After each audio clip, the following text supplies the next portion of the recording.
Matt Smith, political director for WISN in Milwaukee and co-host of UpFront, joining us once again. Matt, this week the candidates for governor, a bunch of them, met at a public forum that you took part in as a moderator. 6 Democrats, 1 Republican, quite a large group. So tell us how it went. Yeah, so it was fascinating. This is the first time that they were all in the same room together. Obviously not the last time. This was hosted by the Wisconsin Technology Council. It's actually an advisor to the governor of Wisconsin. It was created by the legislature. So there was a lot of talk about the tech economy, the economy broadly. You mentioned the big group of Democrats that were there. Josh Schoeman, the Washington County executive, the Republican who was there. The other Republican in the race, Congressman Tom Tiffany, he was invited but did not attend. So it was fascinating to watch them start to go back and forth, especially when you have all of these Democrats who are going to compete for one spot on these issues that, yes, they agree on, but there's also a number of issues. We talked about data centers, for example, and this explosion we've seen across Wisconsin. Not only here in southeast Wisconsin, there's one going up in Beaver Dam, and we're seeing this activity all across the state. And there's issues like that that are not super black and white, not really political and partisan, but really starting to seep into the public conversation. So to hear their responses and how they would act as governor was somewhat fascinating, as we are now less than a year officially until the race for governor. So I assume things like wages and tariffs and inflation also came up from this. And with so many opinions, did anything, I'm sure they all voiced opinions, but did anyone offer any concrete ideas moving forward? So yes and no. We're still in this phase where the candidates like to introduce themselves and a lot of their answers and their responses and talk about what they have done in the past as we now attempt to look forward in terms of what they would do as governor. The Trump administration was brought up. The crowd seemed a bit split, half Democrat, half Republican. There were some cheers when Democrats started talking, a few cheers when Josh started talking. So it was fascinating from that perspective, just who was in the crowd and responding. Some of the Democrats went really hard after the Trump administration in terms of the economy, in terms of tariffs. Josh, the Republican, obviously defending that, voiced some concern about the tariffs and saying we need a little more certainty for Wisconsin manufacturers. But when we look ahead, there was a lot of focus on recruiting talent here in the state, in all parts of the state. And when you look at the tech economy specifically, there's a huge focus just in terms of number of small businesses and number of projects awarded to the Madison and Milwaukee areas. And we talked a lot about, like, how do you expand more into northeast Wisconsin? How do you expand into the northern and northwestern part of the state to kind of broaden that economy out? So to hear how they plan to do that was somewhat fascinating, and as they try to point the finger at the legislature or whoever as these conversations move forward and progress. You touched on it a little bit. I wondered about Josh Schoeman, whether, being the lone Republican, whether he did say anything to the effect of whether he was supporting President Trump's policies or whether he had some different ideas.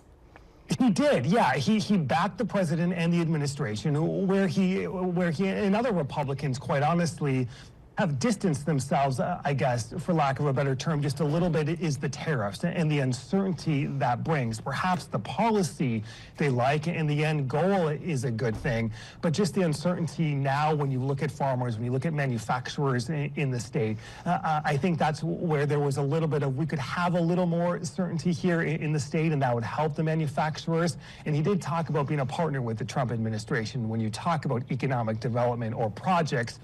And it's fascinating because I did ask the Democratic candidates, I said, well, if you are elected, Trump will still be in office for a few more years. So how would you work with the Trump administration to bring economic development and more big projects to the state of Wisconsin? Some were really hesitant. Some Democrats were hesitant to say that they would work with the administration. Others seemed a little more willing. So that's going to be a fascinating conversation to see how that develops down the road, and if the president himself starts to weigh in on the race over the next year.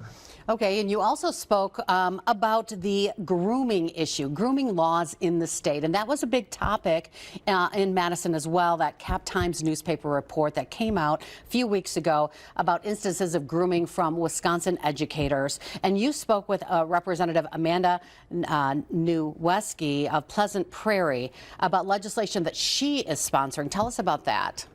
Yeah, so it comes off a fascinating week, right? The state superintendent was before a state Senate committee, meeting lawmakers, answering questions. The audit committee in Madison, made up of state lawmakers, has said they're now going to look into this. So this has kind of been a snowball effect. There is now a new bill out there, and it's receiving bipartisan support that would specifically define grooming in Wisconsin. That's nowhere in state law. So I guess to put it a little simply, when you have instances or cases where maybe a teacher, maybe a coach, maybe an educator, maybe doing something creepy, for lack of a better term, but it doesn't necessarily rise to the level of criminal felony charges, this would help better define that. This would give prosecutors, this would give law enforcement a little more teeth to go after an instance like this, whether you look at Snapchats or text messages, just to name a few examples. So this is starting to work its way through the legislature. It seems at this point like it does have bipartisan support. They're going to kind of work out some of the details. Obviously, there's questions about, well, would this law go too far? What if a teacher is just trying to be nice or help a student, right? So all of those conversations are happening right now. But I guess the point taken here is lawmakers are seriously looking to address what they see as just the law not keeping up with the times. And Jill Underly, the head of DPI, mentioned that there weren't laws on the books, and she specifically pointed to that. Yeah, and DPI is open to this. They say they want a law like this. So when DPI does go investigate accusations, they have something behind it as well that they can either refer to in law enforcement or refer to the law when talking specifically grooming, because now it's just a vague term that really has no place in state law. All right. Thank you, Matt. We look forward to those conversations. Sounds good. Have a good weekend, Cami. Thank you. Of course, you can see Upfront this and every Sunday morning, 10 a.m. right here on WBAY TV2. Well, last week.